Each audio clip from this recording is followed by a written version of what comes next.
लोग इतनी दूर दूर से आकर के पुण्य प्राप्त करने के लिए, स्वस्थ होने के लिए चलते हैं।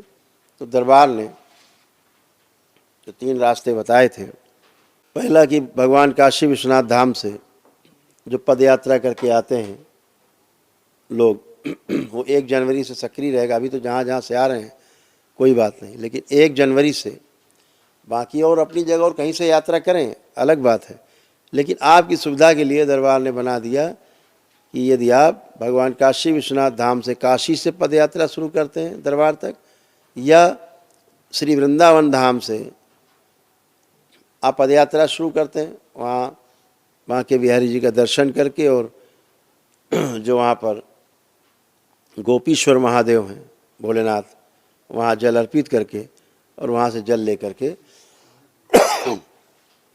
करौली शंकर महादेव धाम की ओर चलते हैं, तो आप तमाम पितरों की मुक्ति भी होती है स्वतः ही यहाँ पहुँच के, स्वतः ही होती है। और तमाम उनसे जुड़े रहते कष्ट जो आप में बने रहते वो सब चले जाते हैं, आते ही आपके चले जाते हैं। अद्भुत है। तीसरा, अयोध्या जी से पद यात्रा करके आप आते हैं तो भी आपको 9 हवन के पुण्य प्राप्त होते हैं। इसी कड़ी में 1 जनवरी से और जोड़ सकते हैं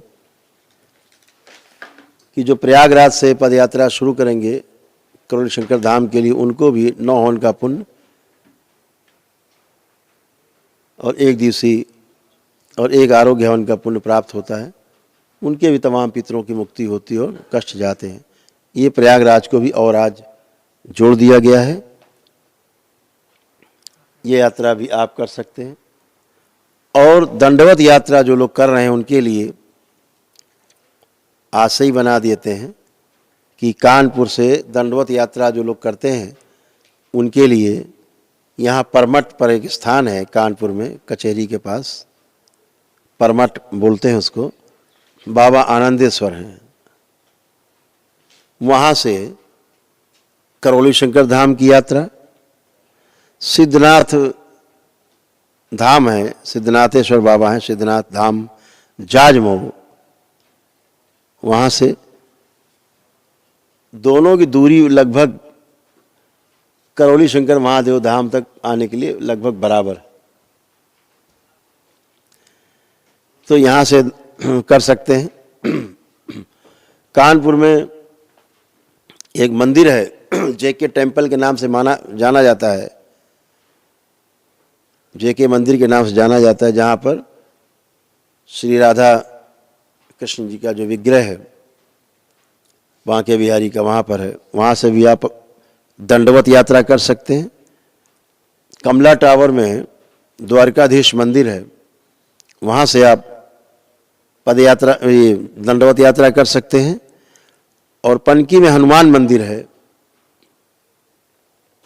वहाँ से भी आप दंडवत यात्रा कर सकते हैं। ये दंडवत यात्रा आप करके आते हैं तो आपको दरबार से 1 दिवसीय अनुष्ठान के पुण्य प्राप्त होते हैं, पितृ मुक्ति होती है, तमाम रोग कष्ट अपने आप ही जाते हैं आपके। ये दरबार की शक्ति है जो आप सबके साथ होता है। और आप, मैं नहीं कहता है, सब आप स्वयं ही बताते हैं कि हम कष्टों से मुक्त हुए। ध्यान से अपने में रखेंगे आप कर पाएंगे। तो जो ये दंडवत यात्रा करके आते हैं इनको 1 दिवसीय अनुष्ठान के पुण्य प्राप्त होते हैं। बहुत कष्ट आते हैं, क्या दिन लगते हैं इनको? सवाल ही नहीं।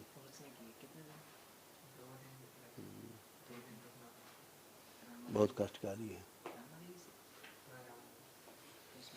तो ये कार्यक्रम जो आपको बताए हैं, तो सभी लोग उसी के अनुसार तैयारी करेंगे। हम सभी अगले महासम्मेलन की तैयारी कर रहे हैं जो 25, 26, 27 जनवरी को काशी विश्वनाथ धाम में। वहीं हम लोग 3 दिन निवास करेंगे, 2 दिन निवास करेंगे, तीसरे दिन वहाँ से प्रस्थान करेंगे समापन करके।